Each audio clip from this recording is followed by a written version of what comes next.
Welcome to Simply Happy Conversations, a podcast that teaches you how to create a clutter-free, functional and simply happy life.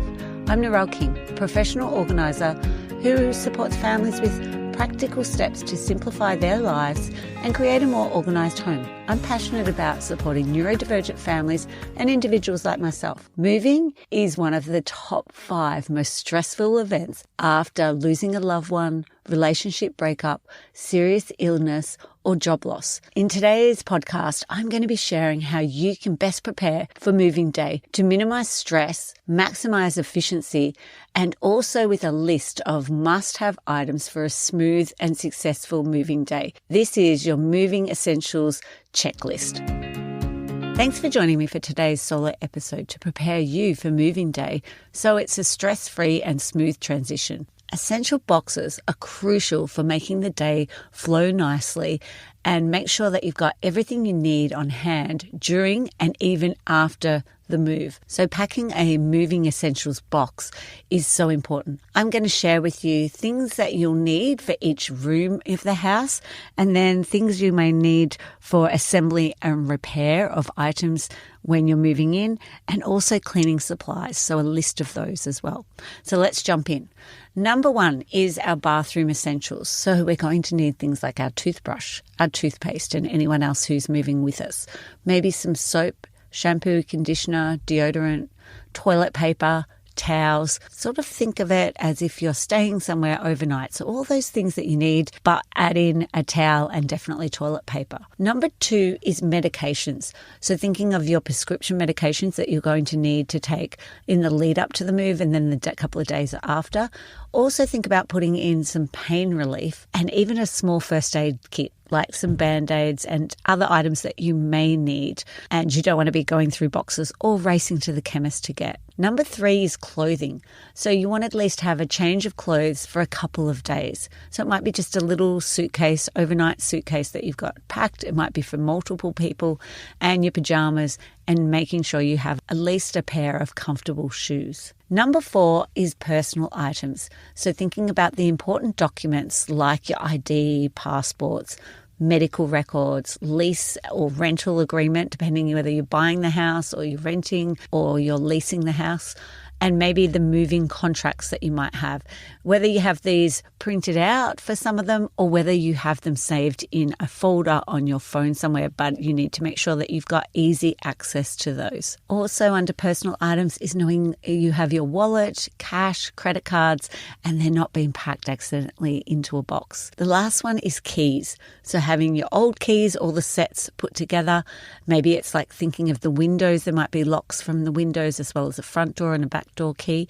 And then for your new home, maybe also having multiple sets cut prior to the moving day so that everyone has their set and they have access to the home when they're actually moving in. Number 5 is kitchen essentials. So thinking about maybe a small pot or a pan, a toaster, maybe also a kettle, a spatula or a cooking spoon.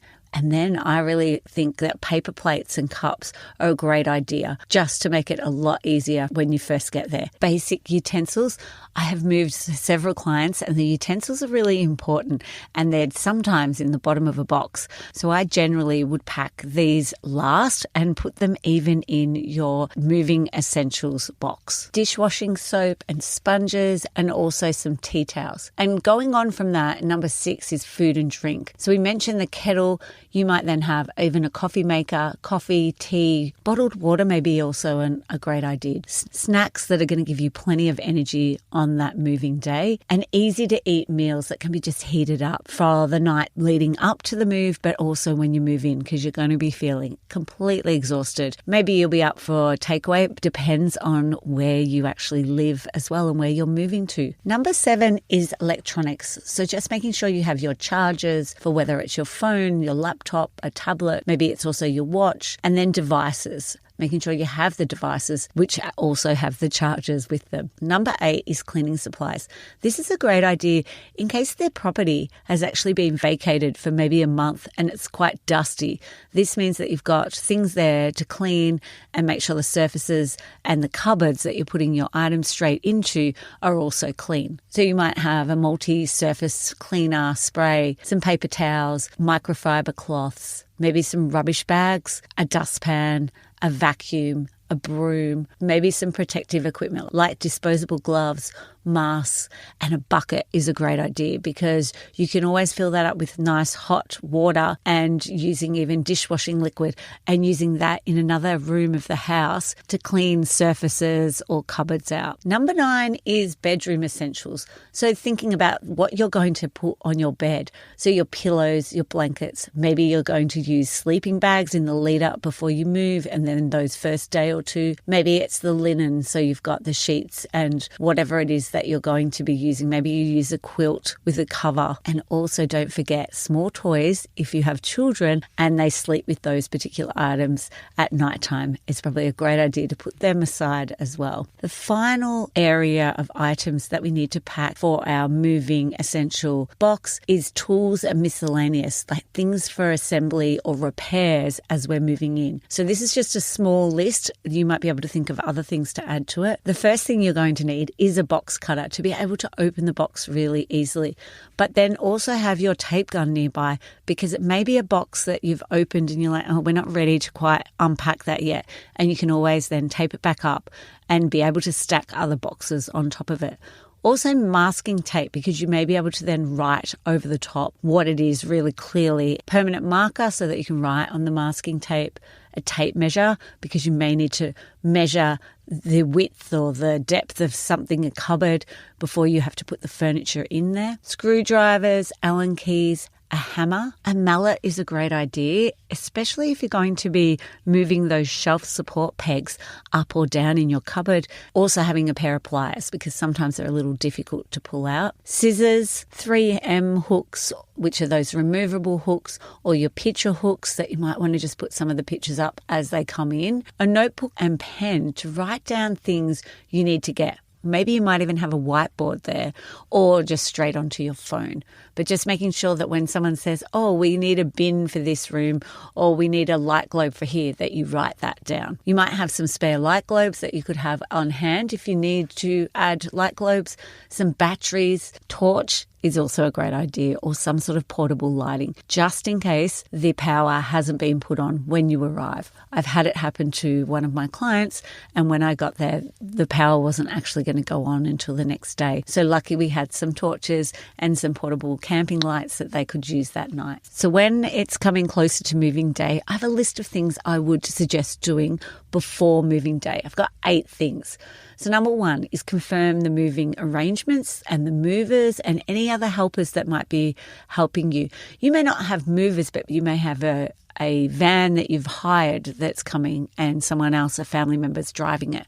Whatever the arrangements are, make sure you confirm those, the date and the time prior to your moving day. Number 2 is double check the addresses and directions to your new home, making sure everybody has the correct number, house number and street, and also suburb as well. Number 3 is perform a final walkthrough of your old home and check all the cupboards are empty. This is at least the night or 2 days before. Don't leave it till the day of the move because there's already going to be so many little things that you'll need to do in the morning of your move or later in the day, depending on what time someone's helping you. Number 4 is make sure all the boxes are labelled with their contents, but also the room destination. If you had, say, bedroom written on it and it had then the linen, you're going to be wanting to open that as one of your first ones.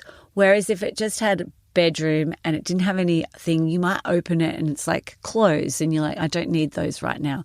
So making sure you write the contents, even just a couple of things, is really helpful. It makes the unpacking process so much easier. I love to use the color labels to identify the rooms and just making sure that the boxes for that particular room are all the same. So just say it's pink. They may say bedroom on them or it's saying lounge, but as long as you've identified what room those particular coloured boxes are going to go into. This makes it so much easier if you have assistance because you're just directing them to the room that corresponds to that colour. I usually will go to the home prior to moving in and I'll make sure that there's a sign on each bedroom or each room with the colour of the boxes that are coming in, just to make it so much easier for the people assisting. If you're lucky enough to get the keys and be able to go in like at least a day before, I like to mark out where the furniture will go in the new home and making sure that I've got the measurements of the furniture and just be considering the location of where I'm going to be putting some things. I'll usually do a walkthrough with a client and we'll label with masking tape and a marker where they would like things, because on the day of the move, they're going to be just overwhelmed with everything else going on. So when you're asking them, where do you want your coffee cups or where do you want your plates, that's too much and too hard for them. And we don't want to have to double up the work for them and make them then have to move things around.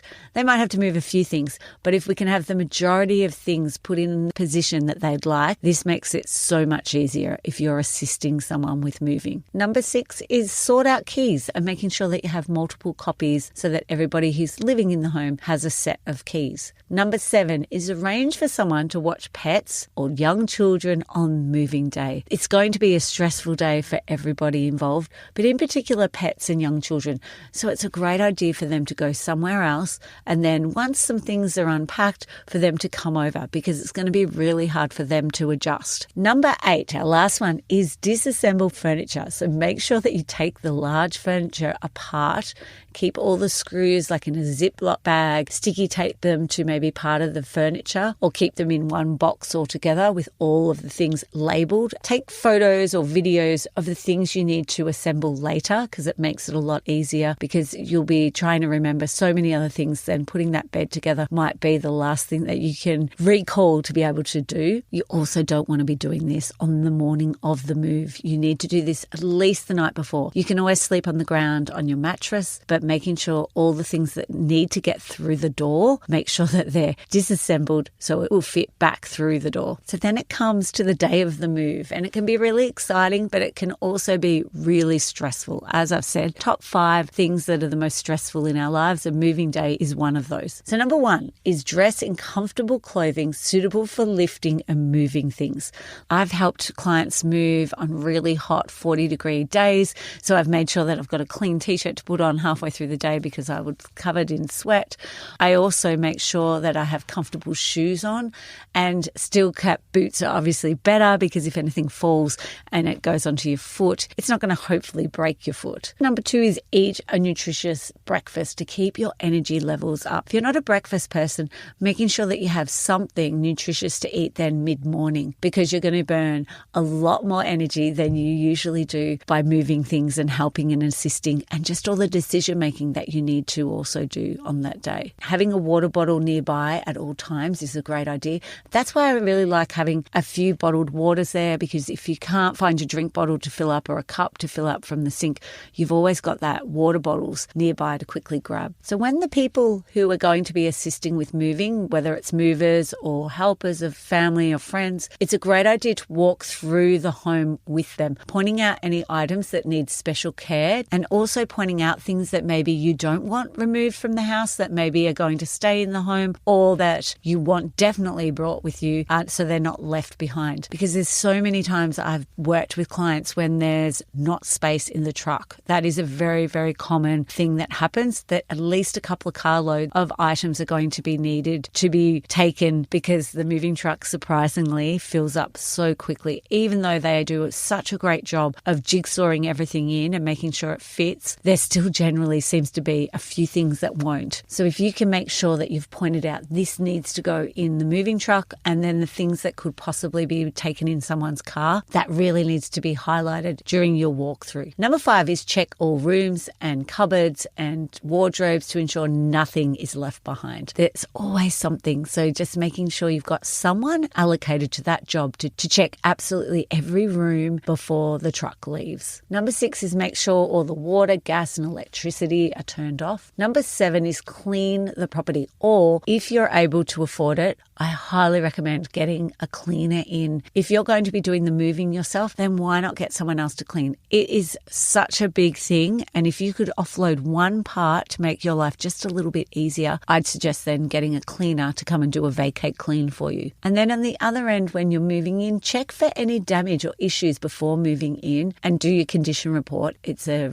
rental that you're moving into before you put your items in the new home. Make sure you have somebody that is directing the movers to where to place the boxes and the furniture in your new home. Number 10 is unpack essentials. First, to make your first night comfortable, but then begin unpacking maybe room by room or starting with the kitchen, bedrooms, bathroom. I worked with a client last week. We did the moving day. We did her kitchen, her bathroom, and also her kids' bedrooms. And then I went back last week and we did the study and the laundry. So the study and the laundry had boxes piled high, but then once we started to unpack, it's amazing how much of those things from the boxes actually fit on the bookshelves and the other cupboards that there was for storage. Number 11, break down and recycle packing materials as you unpack. As you get, say, 10 or 20 boxes, is take a photo, list it on Facebook Marketplace, whether it's free or a couple of dollars to ensure that someone's going to come and pick them up. I find this is a great way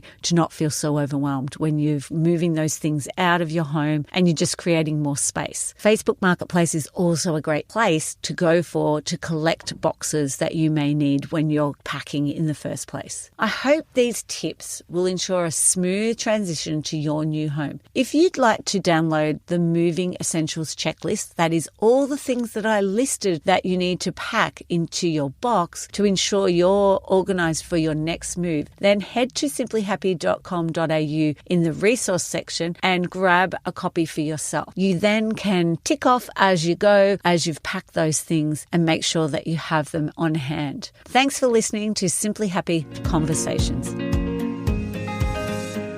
Thank you so much for joining me for today's Simply Happy Conversation. Moving to a new house? Make your relocation a breeze with our free Moving Essentials checklist. You'll have everything you need for a smooth and stress-free moving day at your fingertips. Don't let the chaos of moving overwhelm you. Download your free Moving Essential checklist from simplyhappy.com.au in the resource section.